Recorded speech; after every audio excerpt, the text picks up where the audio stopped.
देश में कोरोना से स्वस्थ होने की दर बढ़कर 83.04% हुई। छत्तीसगढ़ में भी संक्रमण दर में गिरावट।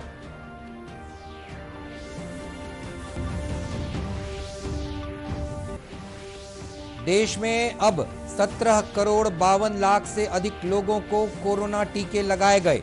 प्रदेश में भी कोरोना टीका अभियान जोर शोर से जारी।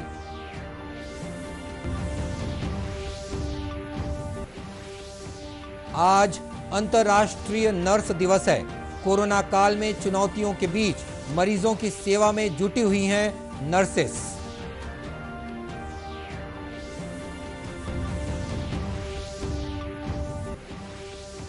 और छत्तीसगढ़ राज्य वक्फ बोर्ड ने ईद त्योहार के मद्देनजर कोरोना संक्रमण की रोकथाम के लिए जारी किए निर्देश। लोगों से अपने घरों में ही नमाज पढ़ने की अपील।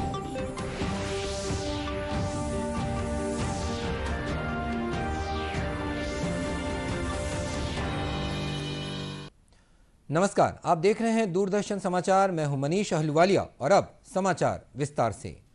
देश में कोरोना महामारी की दूसरी लहर के बीच कोरोना मरीजों की संख्या घट रही है।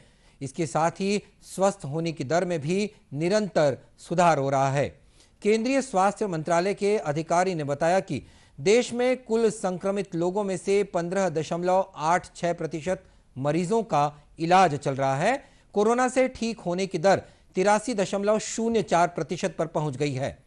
अब तक 1 करोड़ 93 लाख से अधिक मरीज कोरोना संक्रमण से ठीक हो चुके हैं। वहीं देश में कोरोना से बचाव के लिए अब तक 17 करोड़ 52 लाख से अधिक कोरोना के टीके लगाए जा चुके हैं। इसमें से 95 लाख 81 हजार स्वास्थ्य कर्मियों को वैक्सीन की पहली डोज और 65 लाख को दूसरी डोज शामिल है। केंद्रीय मंत्रालय ने बताया कि कल 23,85,000 लोगों को कोरोना टीका लगाया गया।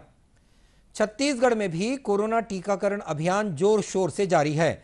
प्रदेश में 18 से 44 वर्ष आयु समूह का टीकाकरण 748 केंद्रों में किया जा रहा है। कल इस आयु वर्ग में 62,000 से अधिक लोगों का टीकाकरण किया गया। प्रदेश में अब तक लगभग 60 लाख कोरोना के टीके लगाए जा चुके हैं। दूसरी ओर प्रदेश में कोरोना नियंत्रण के लिए किए गए प्रभावी उपायों के फलस्वरूप संक्रमण दर तेजी से नीचे आ रही है। 11 मई को यह घटकर 15% रह गई है। नए संक्रमितों का आंकड़ा भी तेजी से घटता हुआ अब 10,000 से नीचे आ चुका है।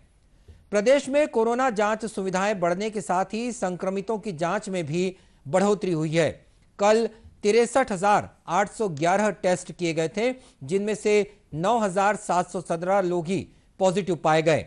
स्वास्थ्य विभाग के अधिकारियों ने बताया कि प्रदेश में वर्तमान में प्रतिदिन करीब 60,000 लोगों की कोरोना जांच की जा रही है।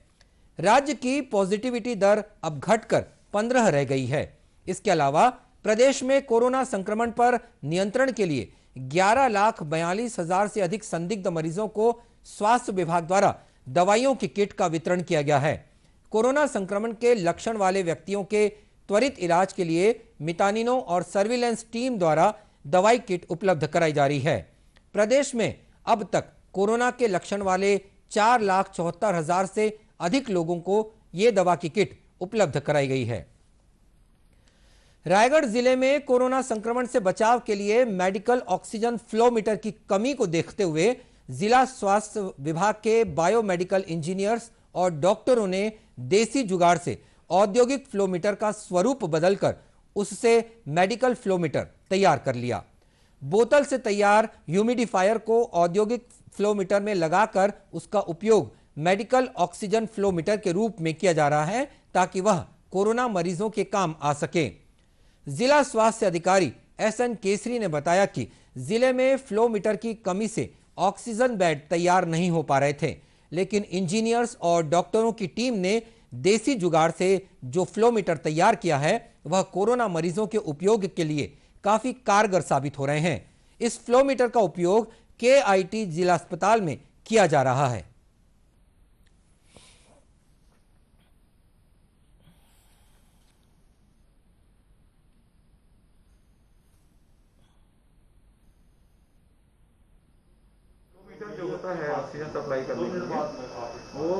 शॉर्ट सप्लाई में था गवर्नमेंट की तरफ से, तो उसमें हम लोगों ने यहाँ पे देखा कि जो मतलब फ्लो मीटर यहाँ मिल रहा है मार्केट में, उसमें ह्यूमिडिफायर नहीं था। तो ह्यूमिडिफायर को हम लोगों ने लोकल स्तर पे बनाया है और उसमें जो ऑक्सीजन आता है पानी में से निकल करके और फिर वापस जाता है, तो वो सिस्टम को हम लोगों ने अपना लोकल बना करके और फ्लो मीटर को उपयोग कर रहे हैं। तो इस तरह से इसमें कुछ इंडस्ट्रीज के कुछ लोग हैं जो इसमें हमको काफ़ी अच्छा सहयोग कर रहे हैं। उन्हीं के सहयोग से कलेक्टर सर के मार्गदर्शन में ये फ्लो मीटर बना करके हम लोग उपयोग कर रहे हैं फिलहाल। उल्लेखनीय है कि जिले में तैयार मेडिकल फ्लो मीटर का उपयोग कर केआईटी में भर्ती मरीजों को ऑक्सीजन दी गई है और इसके परिणाम भी बेहतर आए हैं और मेडिकल फ्लो मीटर की तरह यह भी उपयोगी साबित हुआ है। प्रदेश के विभिन्न जिलों में कोरोना पर नियंत्रण के लिए लॉकडाउन लगाया गया है। इसके बावजूद कोयला खदानों में श्रमिकों के साथ ही बिजली संयंत्रों के कर्मी कोरोना प्रोटोकॉल का पालन करते हुए देश के लिए बिजली उत्पादन करने में जुटे हुए हैं। कोरोना संक्रमण के बढ़ते मामलों को देखते हुए कोरबा जिले में भी बीती 12 अप्रैल से लॉकडाउन लागू है। इस लॉकडाउन के दौरान भी कोरबा में देश और प्रदेश में बिजली की कमी न हो, इसके लिए कोरोना की दूसरी लहर के बीच कोयला और बिजली उत्पादन करने में एनटीपीसी, सीएसईबी और एसईसीएल के अधिकारी और कर्मचारी जुटे हुए हैं। जिले में एसईसीएल की कोयला खदानों में कोयला उत्पादन के साथ ही बिजली संयंत्रों में लगातार विद्युत उत्पादन का कार्य चल रहा है। कोरबा कलेक्टर किरण कौशल ने बताया कि जिले में एनटीपीसी, सीएसईबी और एसईसीएल की कोयला खदानें संचालित हैं। कोरोना काल में निर्बाध गति से कोयला और बिजली का उत्पादन जारी रहे और कोरोना से बचाव के लिए इस हेतु दिशा निर्देश भी जारी किए गए हैं।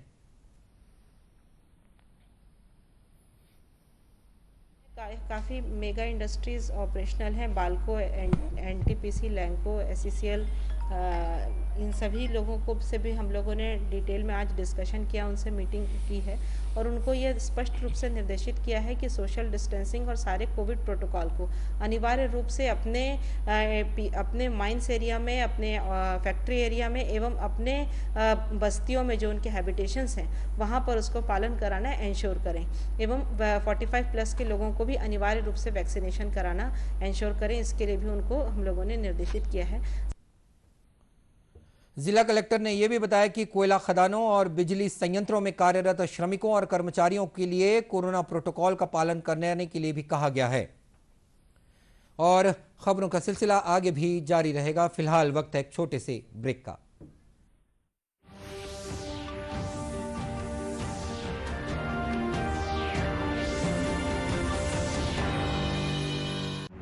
वैश्विक महामारी कोविड-19 जिसका कहर संपूर्ण मानव जाति को अपनी आगोश में ले चुका है। टीका या दवाई उपलब्ध होने तक महामारी के खिलाफ मानवता की जंग जारी है। अब जब अनलॉक 5 के तहत लगभग सारा देश खुल गया है, तब और भी आवश्यक है कि हम सतर्क रहें। ऐसे में सबसे जरूरी है समझदारी और बचाव।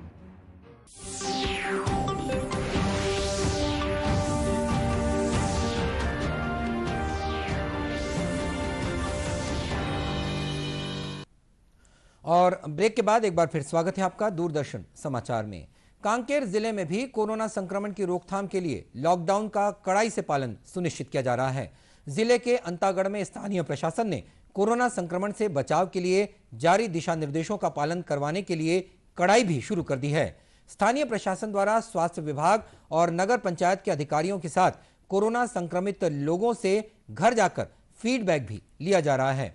अंतागढ़ के एसडीएम, सीएलओटी और तहसीलदार लोमेश मीरी स्वयं मैदानी अधिकारियों और कर्मचारियों के साथ बांस और बल्ली लेकर संक्रमित परिवारों के घरों को अस्थायी रूप से बैरिकेड लगाकर बंद कर रहे हैं, जिससे संक्रमित परिवार का सदस्य घर से बाहर न निकल सके।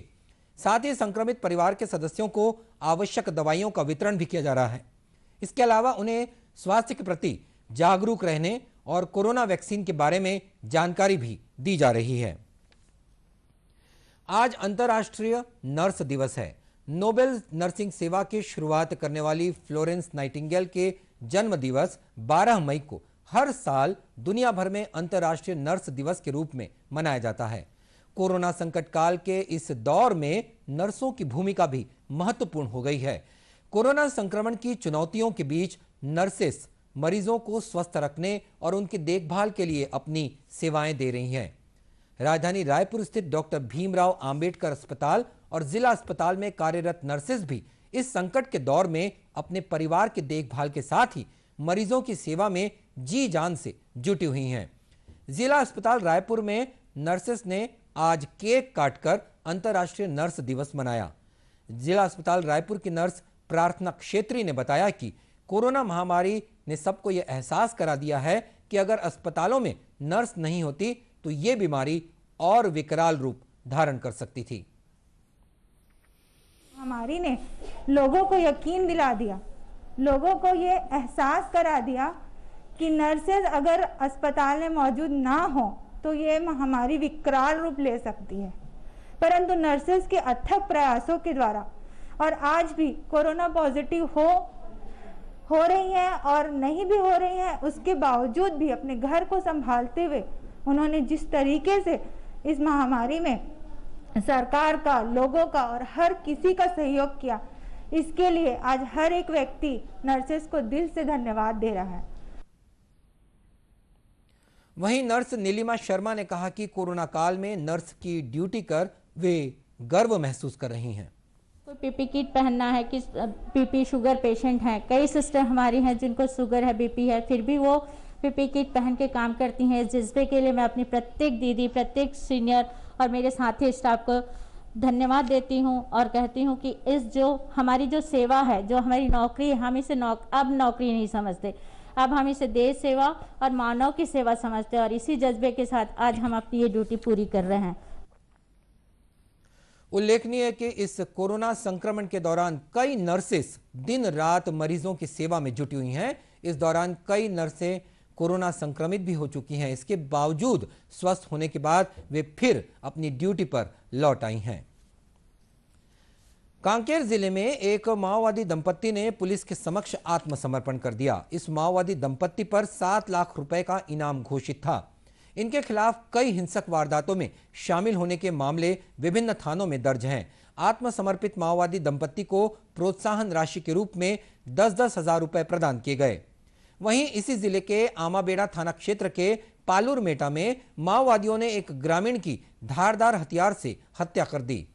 उधर सुकमा जिले के चिंतलनार इलाके में सुरक्षा बलों ने एक माओवादी को गिरफ्तार किया है। इन माओवादियों पर कई हिंसक घटनाओं में शामिल होने का आरोप है। दूसरी ओर दंतेवाड़ा जिले में कोरोना संक्रमण और विषाक्त भोजन से 10 माओवादियों की मौत होने के समाचार हैं। पुलिस अधीक्षक अभिषेक पल्लव ने इसकी पुष्टि करते हुए बताया कि जिले के अंदरूनी इलाकों में कुछ दिनों से बड़ी संख्या में माओवादी बीमार हैं। इस बीच पुलिस महानिदेशक डीएम अवस्थी ने पुलिस मुख्यालय में वीडियो कॉन्फ्रेंसिंग के जरिए बीजापुर और सुकमा जिले में नक्सल विरोधी अभियान की समीक्षा की। इस दौरान उन्होंने माओवादी क्षेत्रों में तैनात सुरक्षा बलों को बेहतर समन्वय के साथ रणनीति बनाकर ऑपरेशन चलाने के निर्देश दिए हैं। साथ ही उन्होंने माओवादियों के खिलाफ अभियान में तेजी लाने के लिए की बात भी कही है। छत्तीसगढ़ राज्य वक्फ बोर्ड ने ईद त्योहार के मद्देनजर कोरोना संक्रमण की रोकथाम के लिए दिशा निर्देश जारी किए हैं। वक्फ बोर्ड के अध्यक्ष सलाम रिजवी ने मुस्लिम समुदाय के लोगों से अपील की है कि वे कोविड नियमों का पालन करते हुए घरों में ही रहकर ईद की नमाज पढ़ें और सादगी से ईद मनाएं। ईद का त्यौहार है, इसको सादगी से मनाएं, कोविड नियमों का पालन करते हुए। मस्जिदों में और ईदगाहों में नमाज पढ़ने की मनाही की गई, क्योंकि सभी धर्मों की सामूहिक जो धार्मिक स्थल हैं वहाँ को जाने पे पाबंदी लगाई गई है। मुस्लिम धर्म को भी इसका पालन करना चाहिए और कर रहे हैं। जब रमज़ान में इबादतें अपने घर पर रह के लोगों ने की है, तो ईद की नमाज भी अपने घर पे रह के चाश्त की नमाज पढ़ी जा सकती है। और मेरी अपनी अपील है कि लोग अपने घरों में रह के नमाज पढ़ाएं और सादगी से ईद मनाएं, अपने पड़ोसियों का ख्याल रखें और अपने परिवार और समाज के हर वर्ग का ख्याल रखने के लिए ज़रूरी है कि कोविड नियमों का पालन करते हुए मैं आप सभी को ईद की मुबारकबाद देता हूँ।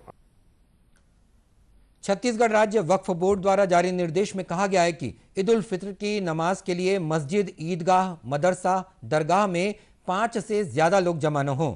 आम जमाती ईद उल फितर की नमाज अपने अपने घर पर अदा करें और शासन प्रशासन द्वारा जारी दिशा निर्देशों का कड़ाई से पालन करें। और इस बुलेटिन में इतना ही, और इसी के साथ ये समाचार बुलेटिन समाप्त होता है। नमस्कार।